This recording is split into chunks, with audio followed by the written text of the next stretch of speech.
In this video, I would like to talk to you about one of the greatest, deepest, and sometimes most disturbing science fiction writers ever, Philip K. Dick. Okay, he's a pretty famous, author, and a lot of his works have been turned into movies. I'm sure you've watched, Blade Runner, perhaps Minority Report with Tom Cruise. Um, what else? Amazon hit series The Man in the High Castle, and some other. Scanner Darkly with Keanu Reeves. Okay, um, so Philip K. Dick is definitely one of the greatest science fiction writers ever. However, depending on which book you pick up, he can be pretty confusing to read and to understand, like, what the heck is happening in his books. So, um, this video is, for you if you either want to check him out or if you, try to read him and, you just got confused. Okay, like, what the heck is he talking about? So, I will clarify the main themes which are recurrent in all of his works, and this way you will kind of understand it better, I think. So the key concept, the main philosophical idea behind pretty much all of his novels, and I haven't read all of them, but a lot of them I've read, is Gnosticism. Okay, this is the main idea, you know, the main doctrine which you have to, understand if you want to understand the philosophical messages in his books. Okay, so Philip K. Dick is a modern day Gnostic, all right? So what is Gnosticism? So Gnosticism, sometimes it's described as a religion, sometimes it's described as a philosophy, and sometimes it's described as a heresy. So it's essentially all three.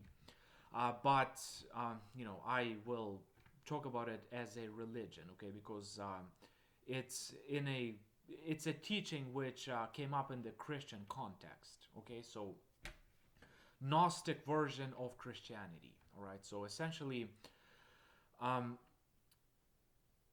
if we go back to the origins of Christianity, of course, just as any sort of advanced theory, philosophy, doctrine, you get schools. You kind of people go their own ways. They get these different interpretations.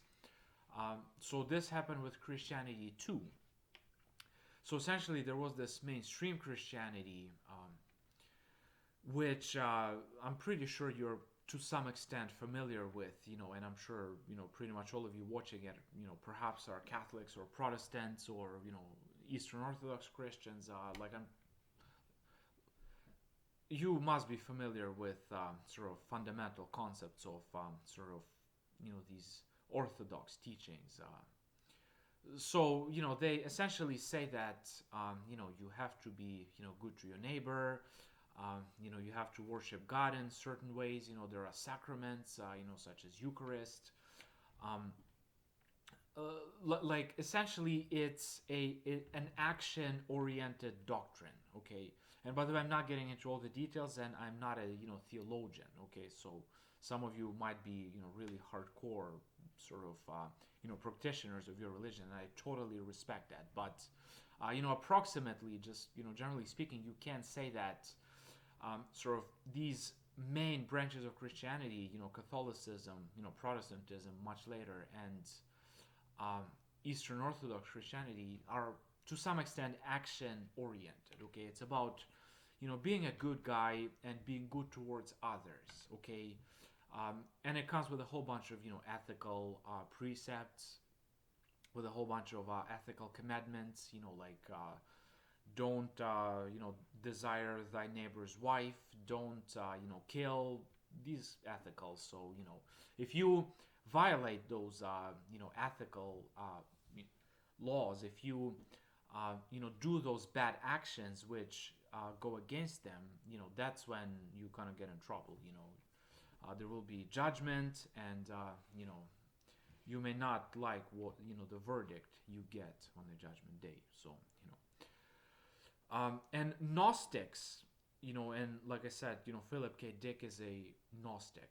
Gnostics proposed a very, very different version of the Christian doctrine. For them, it's not about action. It's not about belief. It's not about sort of being good to your neighbor, doing this nice stuff, but it's about knowledge. Okay, literally that's all it's about. It's about knowledge, gnosis. So the word gnosis stands for it means knowledge in Greek.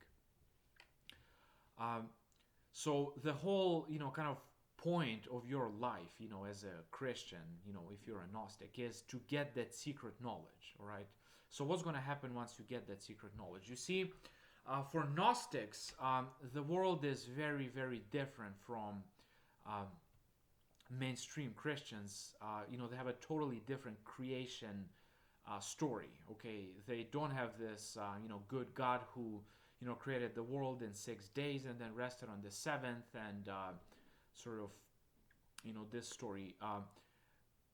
They don't believe in a loving God. Okay, for them, God, the God who created this world is an evil fool. Okay, it's a malignant entity. All right, and this theme comes time and time again in Philip K. Dick about God being this kind of evil. And by the way, it's not Satanism. Okay, it's not worshiping Satan. It's a totally different religious doctrine. Okay, so like I said, for Gnostics, they have a very complicated sort of theological hierarchy. So for them, there is not one God, but they have many gods, and they're not gods in a pagan sense, but they're sort of a hierarchy of gods. Okay, hierarchy. Because in paganism, there is some hierarchy, but these gods are independent. Like Mars and Zeus. They're just they exist separate from one another. But in Gnosticism, there is a hierarchical system. And each unit in this hierarchy is called an eon. And I'm sure you heard this word. I bet you didn't know it comes from Gnosticism. Eon. We talk about kind of eons as in long period of time. Like eons since the creation of the planet Earth. So there are these eons, and one of the lowest eons create this world. He created this world. One of the lowest, most evil, most stupid eons created this world. Okay, think about that. So there is kind of a higher, eon God, and He is the truth. He is the light. Like He is all that, good stuff that the mainstream Christianity is talking about. But for Gnostics, this world, this physical world, which you can, perceive with your senses, in which you live, was created by an evil fool. Okay, and different Gnostics, give kind of different interpretations about, this creator deity. Sometimes he's called Yaldabaoth.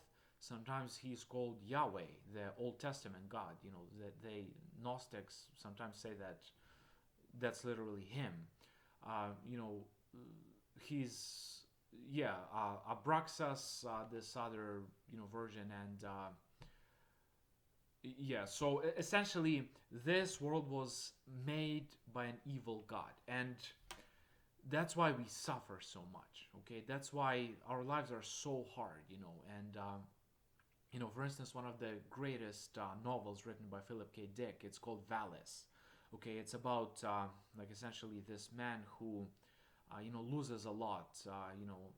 A woman close to him dies, and people close to him also die, and there is this disease his friend deals with, and essentially his life is chaos. He's devastated, and he kind of asks these questions. Why do I suffer so much? Why is my life so hard? And I'm sure you, at some point in your life, perhaps ask the same type of question. And, the answer Philip K. Dick gives is, that's just the divinity which made this world, it was evil to start with. Okay, so don't kind of hope to get a positive answer. There is really no hope in this world, essentially the way it is, created by this evil fool god. you know it's pretty gloomy, pretty pessimistic. So back to our Gnostic picture.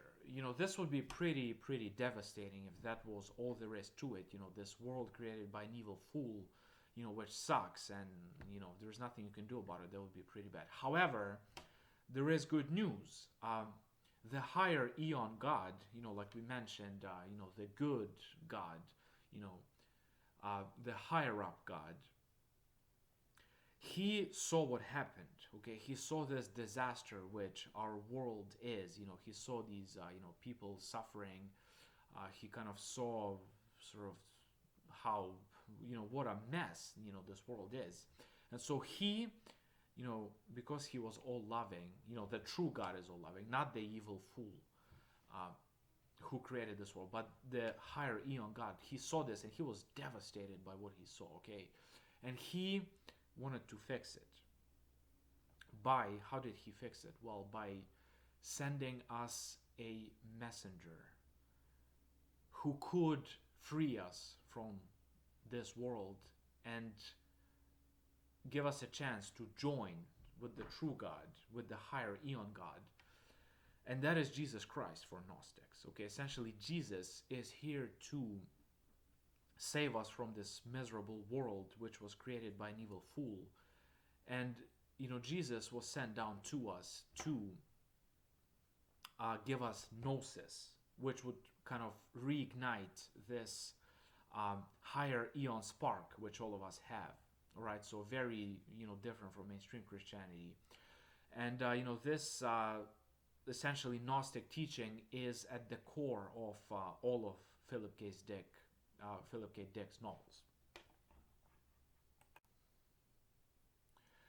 So yeah, pretty much Gnostic ideas are very important to Philp K Dick. All right, so now let me give you guys some advice on how to read him. Okay, and his novels, they go from pretty straightforward to pretty difficult. So what are some good first reads, first time reads by Philp K Dick you can check out? So Death Maze, okay, pretty straightforward story, pretty small, would be a good start. Also his story Dr. Blood Money. Okay, these are kind of basic level difficulty novels, not hard. Once you read those, you can proceed to read his Ubik, Ubik. It's a bit more tricky. There's kind of a lot of sort of trippy stuff. I don't want to spoil it, but there's kind of different interpretations. Like what's real in that story. So there is a possibility that one guy kind of dreams this whole story, but there's also a possibility he doesn't dream it, or that the other guy dreams it about him, and there's this kind of trippy kind of philosophical conscious thing in Ubik, but pretty straightforward read. What else is medium level, Philp K Dick as far as difficulty? The Man in the High Castle, on which there is that terrific show, essentially alternative history in which Third Reich wins World War II. So it kind of gives you a different version of the United States, in which the eastern half is a protectorate of the Nazis, and the West Coast, like California and Western USA states, are a protectorate of Japan. I'm sure you've seen the TV series. It's pretty cool. And finally, and the third kind of medium difficulty novel would be Do Androids Dream of Electric Sheep, on which Blade Runner was based, with a lot of changes, mind you. And if you have mastered these, you can proceed to his more challenging novels. His most challenging novels, and these would be uh, Valis, without a doubt. It's one of my favorite novels ever written. Valis, Valis. Uh, Essentially a Gnostic encyclopedia, you can say. Just very, very rich book. So many references to history, to philosophy, to Gnostic teachings. Just pretty deep Gnostic stuff. Valis. And in addition to Valis, you can also check out his Three Stigmata of Dietrich Eldridge. Pretty challenging book. There's like 9 different possibilities about what actually happened. There's kind of going back and forth between present and future, and there is also, kind of drugs being taken, and um, it's a pretty challenging work, and similarly very Gnostic. So that's pretty much Philp K Dick 101 for you guys. Like I said, pretty challenging author sometimes, but the good thing is his books are pretty small. Like they're not big. You know Usually between 200 and 300 pages. Pretty decent size. Okay. So for sure check him out. It's a pretty pessimistic, gloomy world, but really does make you think. And there is kind of hope and light at the end of the tunnel. But to get there, Philp K. Dick takes you on hell of a trippy, psychedelic philosophical trip. Trippy trip. I mean, what the heck did I just say? Yeah, that's it.